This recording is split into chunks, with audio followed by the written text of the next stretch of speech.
Nama lengkap saya adalah Lydia Rose Kawilarang dari Manado. Nama panggilan saya adalah Rose. Lahir di Manado 17 Juli tahun 57. Saya anak yang kedua dari 4 bersaudara. Pendidikan terakhir saya adalah sarjana ekonomi Unsrat Manado. Nama suami saya adalah Hari Franciscus Sambuaga. Dan anak-anak, saya mempunyai 4 anak. Yang pertama adalah Jason, yang kedua adalah Mark Cliff, yang ketiga adalah Brian, yang keempat adalah Michelle. Nah, alamat tempat tinggal kami sekarang ini di Manado ya. Dan saya sering kali tinggalnya di villa di tempat yang dingin di Kakaskasen 30 menit lah dari Manado. Oh, Kegiatan dan usaha atau pekerjaan saya saat ini saya boleh dikatakan udah pensiun karena anak-anak sudah selesai sekolah semuanya sarjana dan sudah berkeluarga, tinggal satu yang belum, yang kecil, si perempuan Michelle. Eh, jadi saya usaha sebelumnya adalah pengusaha, ya pengusaha. kalau keluarga ibu sendiri, Bu, bapak, anak-anak semua Katolik ya, Bu ya? Ya, anak-anak Katolik, semuanya Katolik. Sudah merit, sudah kawin semuanya. Saya sudah punya 7 cucu. Jadi sekarang udah menyebar kemana-mana itu, Bu ya? Ada yang di Jakarta kah, Bu? Atau di Tiga Bandung? di Australia, tiga di Oh, Australia dan satu di Manado. satu di Manado. Satu-satunya Ya, di Manado, Bu. Yang anak nomor... ya. Yang nomor satu, yang tua, nomor satu, yang tertua. Oh, Ibu kan punya banyak tadi pengalaman iman yang menarik, ya, Bu. Dan salah satunya yang kami dengar dari Pak Victor itu adalah ketika Ibu mengalami mukjizat di atas pesawat, Bu ya. Oh, sebetulnya banyak sekali mujizat, tetapi pada sore hari ini Ya, saya akan menerangkan dulu sedikit mengenai latar belakang saya sebelum menerima mujizat dari Tuhan ya. Ya, iya, Bu. Pak. Ya, oke. Jadi latar belakang saya karena sejak kecil saya sudah kenal firman dan sudah mengenal dan menjalin hubungan pribadi dengan dia. Eh, jadi apa yang telah saya lihat dan telah saya dengar dan telah saya saksikan, saya raba dengan tangan saya sendiri tentang firman yang hidup, itulah yang saya bagikan kemana-mana. Karena begitu banyak mujizat-mujizat, begitu banyak janji-janji Tuhan, itu ya dan amin bagi semua orang percaya, semua orang yang mengasihi Dia, yang semua orang yang taat pada perintahnya. Jadi seperti itu, misalnya mujizat yang saya alami, misalnya di dalam firman janji Tuhan mengatakan dalam Yohanes 15 ayat 7, jikalau kamu tinggal di dalam aku dan firmanku tinggal dalam kamu, mintalah apa saja yang kamu minta, itu akan diberikan Tuhan kepadanya. Itu saya pegang sungguh-sungguh dengan iman yang teguh. Dan misalnya juga dalam firman yang lain di sana dikatakan, apa saja yang kamu minta dan kamu doakan, semuanya akan diberikan kepadamu asal kamu percaya akan firman-Nya. Dan kita tahu bahwa Allah adalah firman yang hidup. Jadi apapun janji firman yang dikatakannya, itu adalah hidup. Dan itu adalah sanggup untuk menyelamatkan kita, untuk menyembuhkan kita. Seperti itu, Pak. Saya mendapat mujizat ya, sedikit info. Saya diizinkan Tuhan 2 kali, ya 2 kali. Ini yang saya alami 2 kali menderita cancer, breast cancer tahun 2006 dan 2009. Ya, 2006 dan 2009.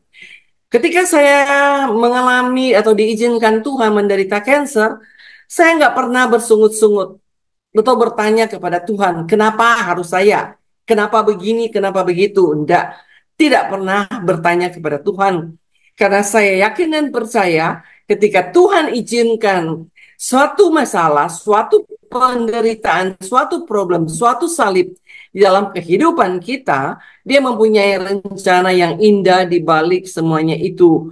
Nah, rema yang merupakan rema yang saya pegang sungguh-sungguh rema pertama yaitu Roma 8 ayat 28. Di sana dikatakan bahwa Allah turut bekerja di dalam setiap perkara. Perkara apapun yang kita alami ya. Sakit penyakit apapun yang kita alami untuk mendatangkan kebaikan kepada semua orang yang sungguh-sungguh mengasihi Dia.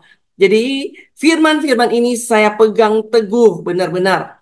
Sehingga ketika Tuhan izinkan cancer itu saya alami 2 kali, saya tahu ini adalah ujian untuk kenaikan iman saya. Jadi saya tanpa setitik pun bersungut-sungut di hadapan Allah, saya hanya menjalaninya dengan penuh iman. Saya menjalani hanya menunggu waktu Tuhan kapan saya selesai ujian ini. Karena kita tahu bahwa iman diuji oleh penderitaan, ya. Dan ketika saya pada waktu itu, waktu menderita kanker, saya diizinkan oleh dokter di Singapura berobat di sana, terapi kemoterapi dan radiasi ya. Kemoterapinya sekali kemo itu 8 kali, sementara radiasinya 33 kali. Namun, ketika saya mulai di kemo, ketika infus itu masuk di dalam tubuh saya tanpa bersungut-sungut, tetapi Tuhan mengingatkan saya ya bahwa obat kemo yang masuk dalam tubuh saya itu adalah darah Yesus sendiri. Imajinasi iman saya membayangkan itu adalah darah Yesus yang sungguh-sungguh mengalir, menyembuhkan dan menyelamatkan saya. Itu adalah saya pegang teguh. Seperti itu sehingga ketika saya di tengah-tengah para penderita kanker di Singapura dalam satu ruangan yang cukup, ada sekitar 10-15 orang, boleh dikatakan saya adalah orang yang paling kuat ya dibandingkan dengan teman-teman sependeritaan lainnya karena saya punya firman, saya punya iman, saya punya janji-janji Allah. Dan ketika saya sedang mengalami kemoterapi tersebut, terkadang sampai 3 jam, itu saya sudah standby dari rumah, dari Manado. Saya sudah standby begitu banyak rema-rema yang saya sudah persiapkan, tulis dalam satu notebook kecil, ya. Dan juga saya sudah kumpulkan juga lagu-lagu yang membangkitkan iman saya. Jadi sementara saya diranjang di kemo, saya membaca rema-rema tersebut. Kita percaya semua bahwa rema adalah firman Allah, janji Allah bagi semua orang percaya. Dan bahkan itu adalah kuasa Allah sendiri yang berbicara pada setiap orang siapapun, orang yang percaya kepadanya. Begitu juga ketika saya diradiasi selama 33 kali, setiap kali 2006 dan 2009, setiap hari itu diradiasi. Nah, ketika saya diradiasi, firman yang pernah saya baca mungkin sejak kecil dan saya tulis dalam notebook kecil juga yang saya bawa-bawa, itu mengingatkan saya bahwa firman berkata bahwa sekalipun engkau dibakar, engkau tidak akan hangus. Nah, ketika sebelum diradiasi, dokter sudah mengatakan bahwa sebentar lagi engkau akan hangus ya, di bagian di mana diradiasi akan hangus. Nah, seperti itu. Jadi kamu harus beli obat ya, salep untuk digosok ya di mana yang akan diradiasi di sinar. Nah, oke, obat tersebut saya beli walaupun mahal ya obatnya. Saya beli 2 tube pada waktu itu.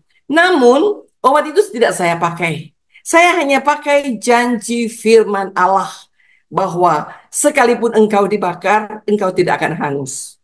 Ya, itu yang selama beberapa menit saya diradiasi, itu yang saya ulang-ulang terus-menerus di hadapan Tuhan, dan bahwa sekalipun saya dibakar, saya tidak akan hangus Tuhan. Dan ternyata mujizatnya itu nyata ya, bahwa firman-Nya, janji firman-Nya tidak pernah berubah, dahulu, sekarang, dan selama-lamanya. Kapan Ibu persisnya 2006 waktu dan 2009. 2006 dan 2000? 2000 tahun 2006 dan tahun 2009.